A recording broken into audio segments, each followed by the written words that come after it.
నమస్కారం వార్తలకు స్వాగతం. ముందుగా ముఖ్యాంశాలు. అక్షింతలు ఇంటింటికి పంచడమే తప్ప దేశంలో అభివృద్ధి ఎక్కడ చేశారని ప్రశ్నించిన మంత్రి సీతక్క.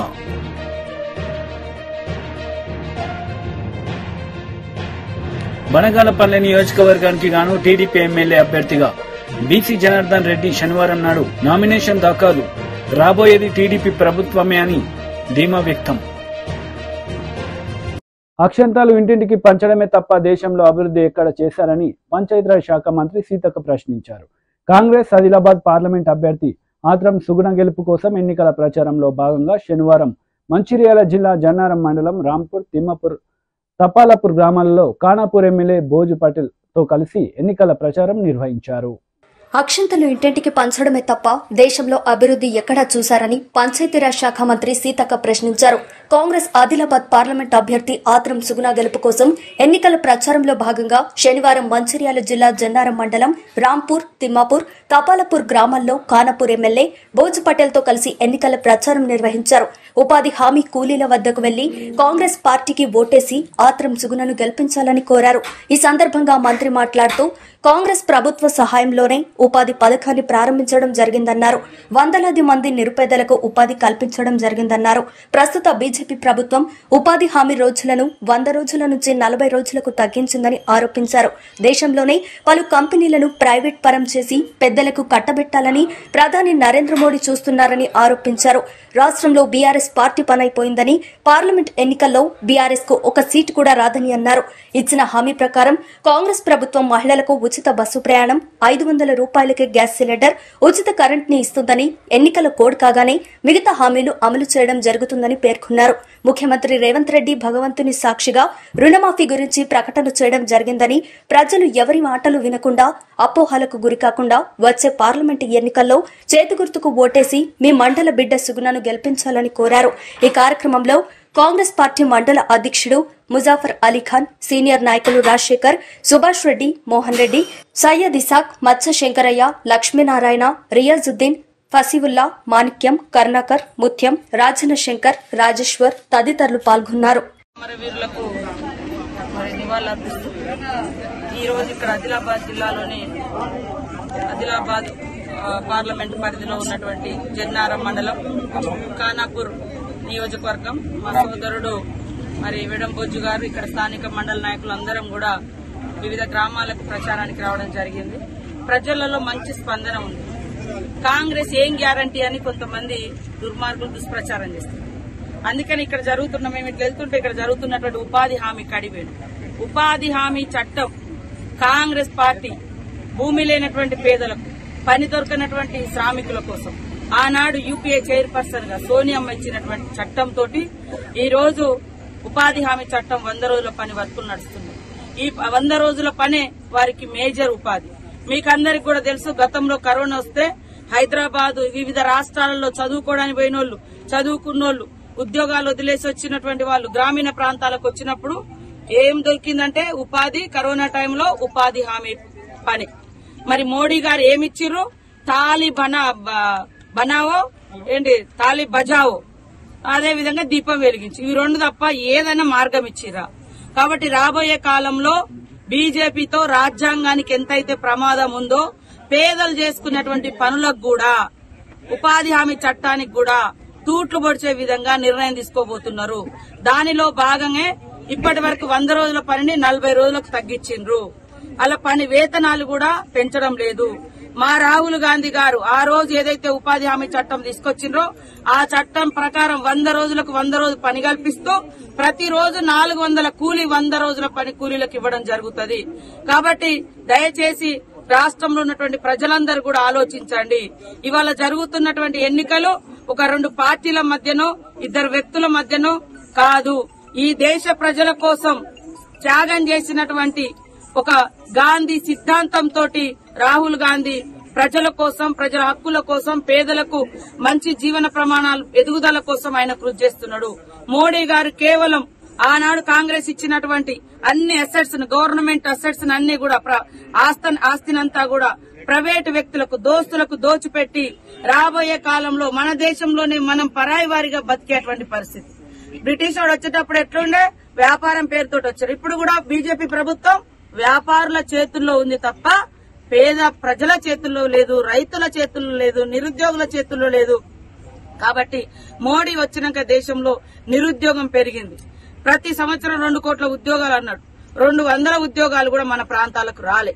కాబట్టి ఇవన్నీ దృష్టిలో పెట్టుకుని ఒక పేదింటి బిడ్డ, ఒక ఆదివాసీ బిడ్డ, మరి ఇదే ప్రాంతం ఈ జెన్నూరు మండలం నుంచి వచ్చినటువంటి బిడ్డ, సామాన్యురాలు, సాదాసీదా ఒక జీవీవికే టీచర్, ఒక గిరిజన విద్యా వికాస కేంద్రంలో పనిచేసేటువంటి టీచర్ కు కాంగ్రెస్ పార్టీ గుర్తించి రేవంత్ రెడ్డి గారు, అదేవిధంగా రాహుల్ గాంధీ గారు, ఖర్గే గారు, సోనియమ్మ గుర్తించి టికెట్ ఇవ్వడం జరిగింది. దయచేసి ఆమెను గెలిపించి 75 సంవత్సరాల తర్వాత మొదటిసారి ఒక మహిళ పార్లమెంట్ లో ఇక్కడ పార్లమెంట్ అభ్యర్థిగా నిలబడ్డది. కాబట్టి ఒక అవకాశం ఇవ్వండి ఈ సందర్భంగా కోరుతాం. నంద్యాల జిల్లా పరిధిలోని బనగానపల్లి నియోజకవర్గానికి గాను టీడీపీ ఎమ్మెల్యే అభ్యర్థిగా బీసీ జనార్దన్ రెడ్డి శనివారం నాడు నామినేషన్ దాఖలు చేశారు. అనంతరం మీడియాతో మాట్లాడారు. తెలుగుదేశం పార్టీ కార్యకర్తలు, నియోజకవర్గ ప్రజల ఆశీర్వాదం ఉంటుందని చెప్పి కోరుకుని సుముహూర్తంలో నామినేషన్ వేశాము. ఏదైతే తెలుగుదేశం పార్టీ ఆశయాల మేరకు తెలుగుదేశం పార్టీ ఈరోజు సంక్షేమ పథకాలు కానీ, అదేవిధంగా వైఎస్ఆర్ పార్టీ వ్యతిరేక విధానాలు ప్రజల్లో బలమైన ఉంది. 5 సంవత్సరాలు అధికారం ఇచ్చిన తర్వాత కూడా వైఎస్ఆర్ ప్రభుత్వం అన్ని వర్గాల ప్రజలను మోసం చేయడం జరిగింది. సంక్షేమ పథకాలే కాకుండా రాష్ట్రాన్ని ఈరోజు ఎక్కడైనా కానీ ఒక ప్రభుత్వం వచ్చిన తర్వాత పరిపాలనలో రాష్ట్రాన్ని ఏదో 19 చేస్తారు. మరి ఈ వైఎస్ఆర్ ప్రభుత్వం వచ్చిన తర్వాత మొట్టమొదటనే విధ్వంసంతో మొదలుపెట్టి అదేవిధంగా కార్యకర్తల మీద దాడులు, కేసులు, అనేకమైనటువంటి అరాచకాలు చేయడం జరుగుతూ ఉంది. రైతులను గాలికి వదిలేశారు. ఏదైతే నిరుద్యోగ సమస్య ఉందో నిరుద్యోగులను కూడా గాలికి వదిలేసి ఆ రోజు జనవరి జాబ్ క్యాలెండర్ అని చెప్పినటువంటి జగన్మోహన్ రెడ్డి జాడే లేకుండా పోయింది. ఆ రోజు మద్యపాన నిషేధం అన్నారు. మద్యపానాన్ని కూడా ఆ రోజు నిషేధం చెప్పినటువంటి ఒక వ్యక్తి ఈరోజు మద్యపానానికి సంబంధించినటువంటి బాండ్లను కొదువకు పెట్టి నిషేధించేదాన్ని షరతుల వారికి పోయి విడతల వారిగా లోన్లు తీసుకొని ప్రజల మీద ఈరోజు భారం మోపడం జరిగింది. ఆ రోజు విద్యుత్ బిల్లులు పెంచనన్నాడు. రాష్ట్రంలో ఎక్కడా లేని, ఏ రాష్ట్రంలో లేని విధంగా విద్యుత్ బిల్లులు, ఆర్టీసీ ఛార్జీలు పెంచడం జరిగింది. అదేవిధంగా ప్రతి ఒక్కరిని కూడా నేను మైనార్టీలను ముఖ్యంగా ఆదుకుంటానని చెప్పి ఈరోజు మైనార్టీలను కూడా గాలికి వదిలేయడం జరిగింది. విదేశీ విద్య కావచ్చు, సంక్షేమ పథకాలు కావచ్చు, రంజాన్ తోఫా కావచ్చు, వాళ్ళకు ఉన్నటువంటి గురులే గారికి ఇచ్చేది కావచ్చు, అదేవిధంగా మసీదుల రిపేర్కి ఇవ్వడం కానీ, పేస్మాములకు, ఇమాములకు ఇచ్చేటువంటి ప్రతి దాంట్లో కూడా మైనార్టీలను మోసం చేసి గత ప్రభుత్వంలో ఎంతోమందికి రుణాలు కూడా ఇవ్వడం జరిగింది. అందరినీ కూడా సమానంగా చూసేటువంటి ప్రభుత్వం తెలుగుదేశం ప్రభుత్వం. ఈరోజు వాళ్ళు గొప్పగా చెప్తా ఉన్నారు అధికారంలోకి వచ్చిన తర్వాత చేస్తున్నామని. ఎక్కడ కూడా ప్రజలు ఈరోజు తిరగబడ్డారు. ఫ్యాను రెక్కలు విరిగిపోయాయి. జనమంతా కూడా వెంట పడుతూ ఉన్నారు. ఎక్కడికి వెళ్ళినా తెలుగుదేశం మళ్ళీ ఒక చంద్రబాబుతోనే రాష్ట్రం బాగుపడాలంటే సాధ్యము. అనుభవం గల నాయకుడు రావాలి.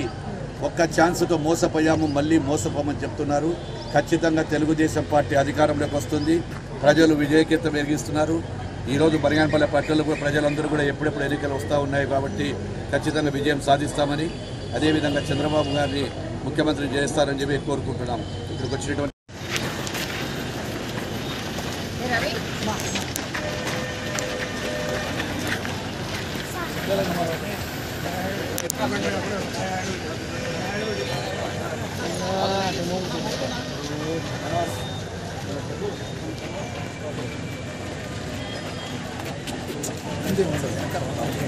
వైఎస్ షర్మిల ప్రెస్ మీట్ నిర్వహించారు. ఈ సందర్భంగా పలు అంశాలపై ఆమె మాట్లాడారు.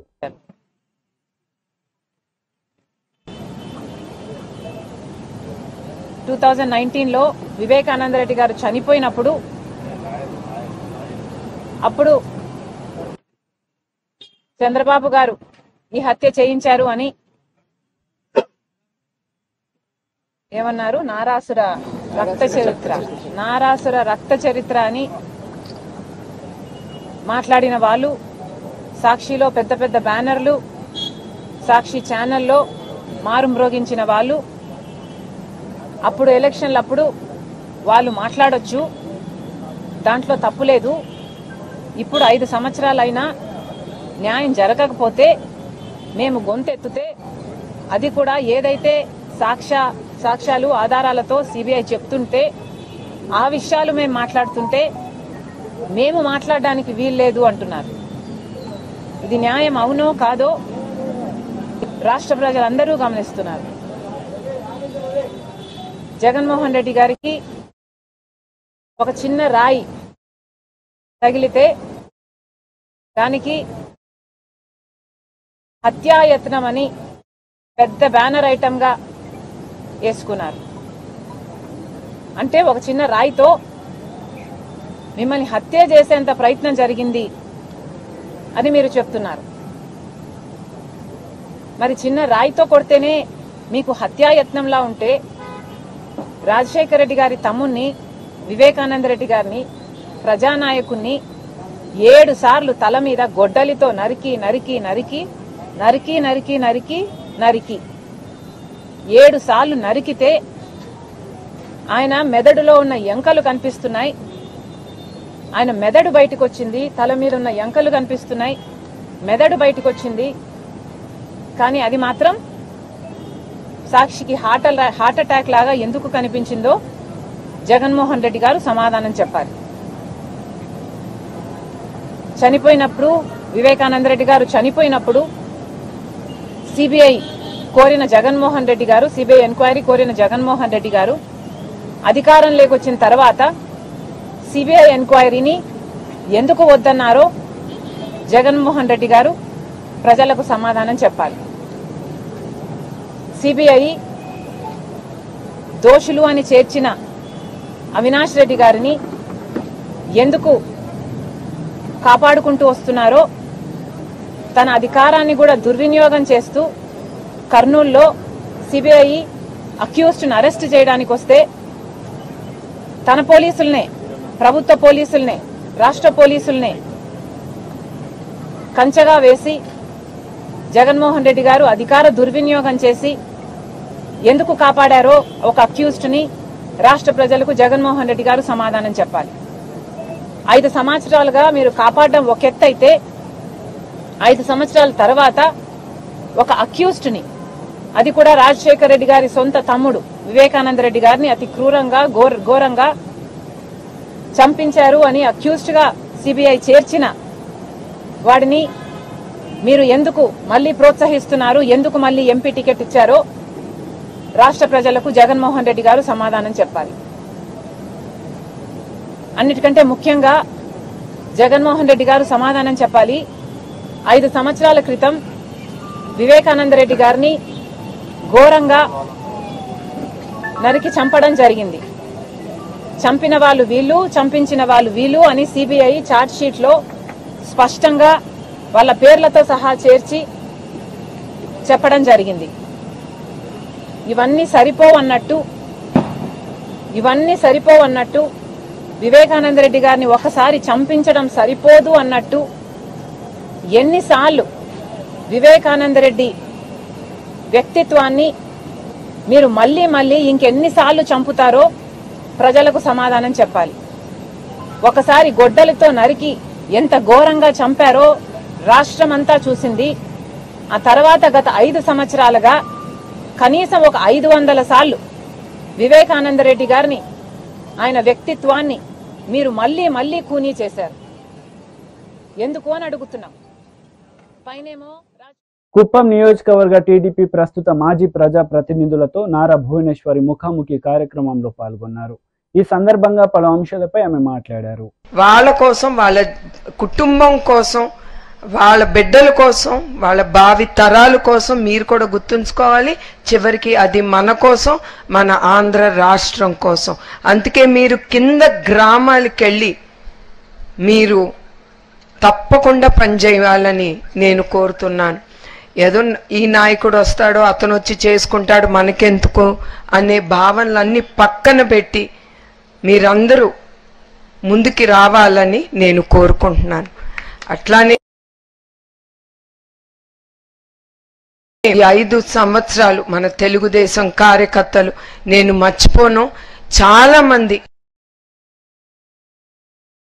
ఎన్నుకోంది ఈ రాక్షస ప్రభుత్వం. ఎట్లయినా ఆ కార్యకర్త బయటికి రావాలి అనేదే ఆయన లక్ష్యంతో ఆయన ముందుకెళ్తున్నారు. ఎందుకంటే ఆయన కూడా మీతో పాటు కలిసి మెలిసి ఉన్నారు ఎక్కువ సమయం, మా కుటుంబంతో కాదు. అందుకే ఆయనకి ఎక్కువ ప్రేమ తెలుగుదేశం పార్టీ అంటే ఆంధ్ర రాష్ట్రం ప్రజల కంటే. అందుకే మరొక్కసారి మీకు గుర్తు చేస్తున్నాను, మీరందరూ ఈ ఎలక్షన్లో అందరం కలిసి కట్టుగా మనం పోరాడాలి. చంద్రబాబు నాయుడు గారి నాయకత్వాన్ని తీసుకురావాలి. ఆయన గుర్తుంచుకోండి, ఆయన సీఎం కుర్చీలో కూర్చోవాలి, మన కుప్పానికి అభివృద్ధి చెందాలి అనేదే మన జీవిత లక్ష్యంగా పెట్టుకుని మనం 1,00,000 మెజారిటీ ఓటుతో ప్రతి ఒక్కళ్ళు ప్రతి జిల్లాల్లో ప్రతి గ్రామ స్థాయిలో చివరికి బూత్ వరకు కూడా మీరు చాలా జాగ్రత్తగా ఉండాలి. ఒక్కొక్కసారి అక్కడే జరుగుతుంది, ఆఖరి నిమిషంలో మీకు చాలా ఇబ్బందులు ఎదుర్కొంటారు. మీకు నేను చాలా ఓపెన్ గా చెప్తున్నాను, మీకు చాలా చెప్తారు మన అపోజిషన్ ఇప్పుడు ఉండే ఈ ప్రభుత్వం. ఇది చేస్తాం అది చేస్తాం మిమ్మల్ని లో పెట్టుకోవటానికి చేస్తారు. మీరు అది కాదు చూడాల్సింది చివరికి మీకు ఇక్కడ తెలుగుదేశం పార్టీలో దొరికే మర్యాద వేరే పార్టీలో దొరకదు. ఆ నమ్మి మన తెలుగుదేశం లీడర్లు అక్కడ చాలా మంది కూడా వెళ్ళారు.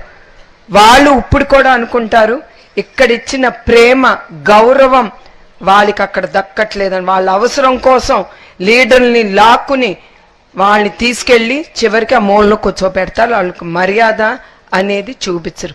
అది మీరందరూ గుర్తుంచుకోవాలి. చివరికి నేను కోరేది ఏంటంటే మనందరం ప్రతి ఒక్కళ్ళం తెలుగుదేశం కార్యకర్తలు బిడ్డలు అందరం అన్ని అభిప్రాయాలు భిన్న అభిప్రాయాలు అన్ని పెట్టుకుని పక్కన పెట్టేసి మనందరం చెయ్యి కలిపి మనం ముందుకెళ్ళాలి. మన తెలుగుదేశం జెండా పైన రెప్పరెపరాడాలి అని మనందరం కోరుకుని మనందరం ముందుకెళ్లాలని మిమ్మల్ని అందరినీ నేను కోరుతున్నాను. MP Vijayasai Reddy press meet నిర్వహించారు. ఈ సందర్భంగా పలు అంశాలపై ఆయన మాట్లాడారు. మేము భావిస్తా ఉన్నాం, ఒక రాజకీయ పార్టీలో ఒక జిల్లా అధ్యక్షుడంటే 13 జిల్లాల్లో 13 మంది అధ్యక్షుల్లో ఒకరనంటే పార్టీలోనే ముఖ్యమైనటువంటి నాయకుల్లో 13 మందిలో ఒక నాయకుడు. అటువంటి వ్యక్తి ఒక రాజకీయ పార్టీని వదిలి మన పార్టీకి వచ్చారు అని అంటే ఆ పార్టీ ఎంత బలహీనమైంది, మన పార్టీ ఎంత బలపడింది అన్నటువంటిది చాలా స్పష్టంగా తెలుస్తూ ఉంది. ఆయన్ని పార్టీలో స్వాగతిస్తున్నాం. మేమందరం కూడా కలిసికట్టుగా తిరిగి జగన్మోహన్ రెడ్డి గారిని ముఖ్యమంత్రిని చేసుకోవాలి, మా పార్టీని అధికారంలోకి తెచ్చుకోవాలి, మా యొక్క లక్ష్యం 175కు 175 సాధించాలి, 25కు 25 సాధించాలన్న దిశలో మేము ప్రయాణిస్తామని ఈ సందర్భంగా తెలియజేసుకుంటా ఉన్నా. మరొక 2 విషయాలు మీరు ఈ దృష్టికి తీసుకురావాలి. అనైతికమైనటువంటి రాజకీయాలు, అవినీతి రాజకీయాలు, ఈ రెండిటి గురించి 2 నిమిషాలు చెప్పి ముగిస్తాం. వేమిరెడ్డి ప్రభాకర్ రెడ్డి గారు 1000 కోట్లు ఖర్చు పెడతారట. పొంగూరు నారాయణ గారు 500 కోట్లు ఖర్చు పెడతారట. ఇక విదేశాల నుంచి వచ్చి ఇక్కడ పోటీ చేసేటటువంటి ఎన్ఆర్ఐలు తెలుగుదేశం పార్టీ మీద, మిగతా ధనవంతులు పెత్తందారులందరూ కూడా ఇక్కడ పోటీ చేస్తున్నటువంటి నేపథ్యంలో నెల్లూరు జిల్లా గతంలో ఎన్నడూ లేనటువంటి రాజకీయ పరిపక్వత చెందినటువంటి ఈ యొక్క జిల్లాలో ఈ యొక్క డబ్బుతో కూడినటువంటి రాజకీయాలను తీసుకొచ్చినటువంటి ఘనత ఈనాటి నెల్లూరు నాయకులకు, ఇంపోర్టెడ్ లీడర్స్కి, తెలుగుదేశం పార్టీ అధినాయకుడు చంద్రబాబు నాయుడికి దక్కుతుంది. ఇది ప్రజలందరూ కూడా గమనిస్తూ ఉన్నారు. ఇక రెండో విషయం,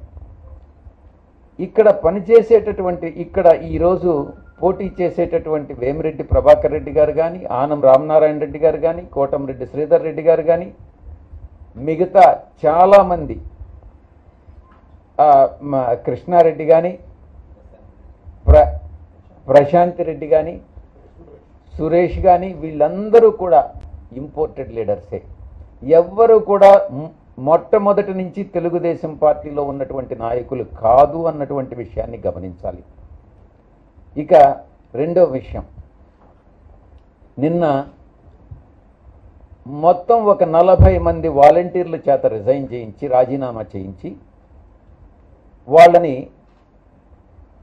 తెలుగుదేశం పార్టీలో చేర్చుకొని వాళ్ళకి మేము నారాయణ గ్రూప్ విద్యా సంస్థల్లో అంటే విద్యను వ్యాపారంగా పరిగణించి చేసేటటువంటి కోట్లు ఆర్జించి జలగల్లాగా తల్లిదండ్రులను పీడించేటటువంటి నారాయణ అనేటటువంటి వ్యక్తి స్థాపించినటువంటి ఈ యొక్క సంస్థల్లో ఉద్యోగం కల్పిస్తామని ఈ 40 మందికి ఆశ చూపించి తీసుకున్నటువంటి వాళ్ళు ఈరోజు మా పార్టీలో తిరిగి పునఃప్రవేశం చేయడం జరిగింది.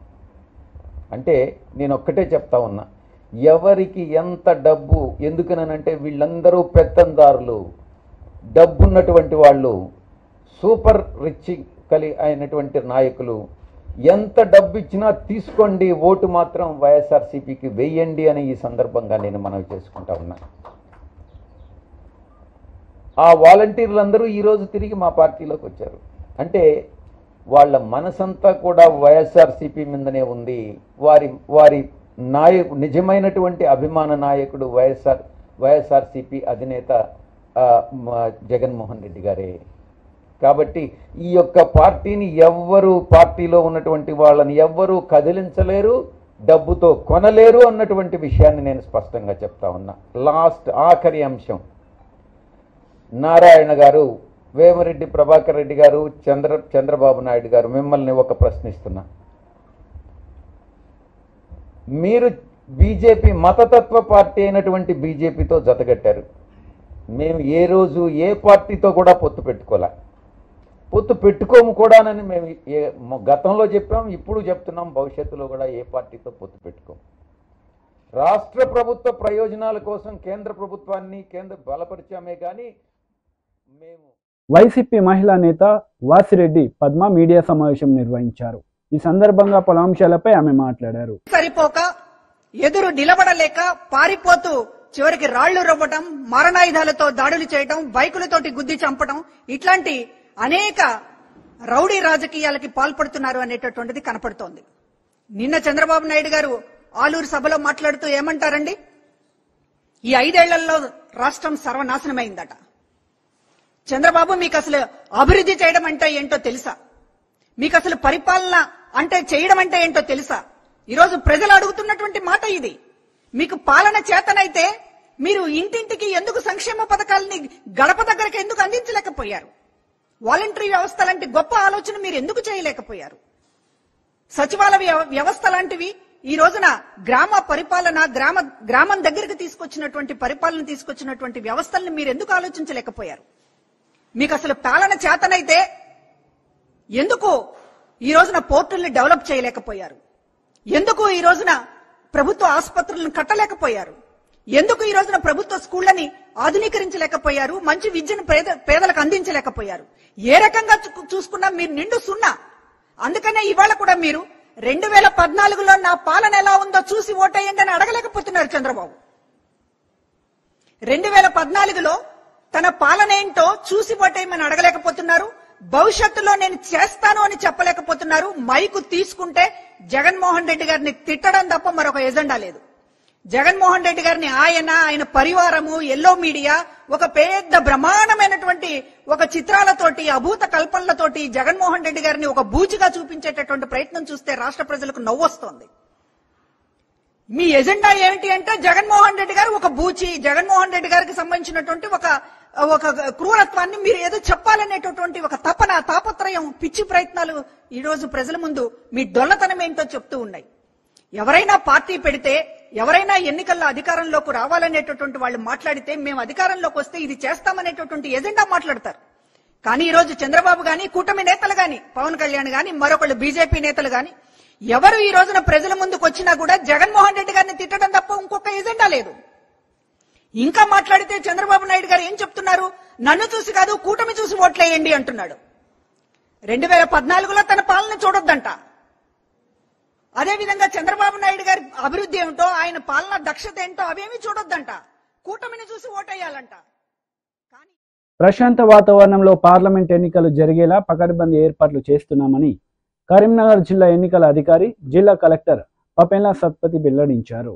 3rd మే నాడు హోమ్ ఓటింగ్ ఫెసిలిటీ వాళ్ళ ఇంటికి పోయి పోలింగ్ పర్సనల్ టీం ఏర్పాటు చేసి వాళ్ళ ఇంటికి పోయి ఓట్ వేసుకోవడం జరుగుతుంది. ఆ తర్వాత ఒక 13 కేటగిరీస్ నుంచి మనకి ఎసెన్షియల్ ఓటర్స్ అంటే ఎవరైనా ఎసెన్షియల్ సర్వీసెస్ అందజేసిన వాళ్ళు ఉంటారు, వాళ్ళకి మనము 12D కూడా ఇవ్వగలుగుతాము. అలాంటి మంది మనకి 15,000 మంది దాకా ఉన్నారు. సో వాళ్ళకి ఫామ్ 12D మనం అందజేస్తాము. ఒకవేళ వాళ్ళు పోలింగ్ స్టేషన్ కి రాకుండా ఇక్కడ 12D యూజ్ చేయాలనుకుంటే ఈ విధంగా యూజ్ చేయొచ్చు 12D. తర్వాత పోస్టల్ బ్యాలెట్స్ కూడా గత సాధారణ ఎన్నికల అసెంబ్లీ ఎన్నికలలో మనకి almost second in the state ఉన్నాం. మనం 8,800 వరకు పోస్టల్ బ్యాలెట్స్ మనము అందచేయడం జరిగింది, మనకి తిరిగి రావడం జరిగింది పోస్టల్ బ్యాలెట్స్. సో ఈసారి కూడా పార్లమెంటరీ కాన్స్టిట్యున్సీ వాటికి చూస్తే 12,000 వరకు మనకి అవకాశం ఉంటుంది పోస్టల్ బ్యాలెట్స్ రావడం. టెస్లా అధినేత ఎలాన్ మస్క్ భారత పర్యటన వాయిదా పడింది. ఈ నెలాఖరులో మస్క్ భారత్లో పర్యటించి ప్రధాని మోదీతో భేటీ కావాల్సి ఉంది. దురదృష్టవశాత్తు టెస్లా వ్యాపార బాధ్యతలు నిర్వహించాల్సి ఉన్నందున భారత పర్యటన వాయిదా వేసుకోవాల్సి వస్తుందని ఎలాన్ మస్క్ ఎక్స్లో పోస్ట్ చేశారు.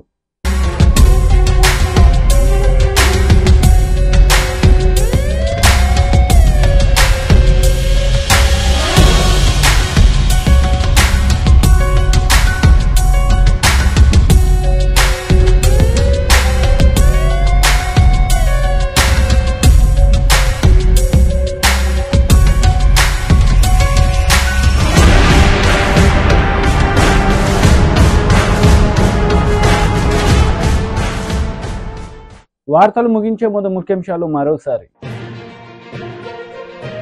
అక్షింతలు ఇంటింటికి పంచడమే తప్ప దేశంలో అభివృద్ధి ఎక్కడ చేశారని ప్రశ్నించిన మంత్రి సీతక్క.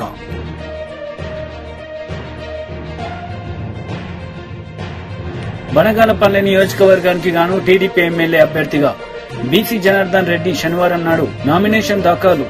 రాబోయేది టీడీపీ ప్రభుత్వమే అని ధీమా వ్యక్తం.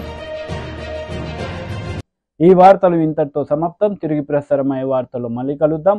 అంతవరకు సెలవు. నమస్తే.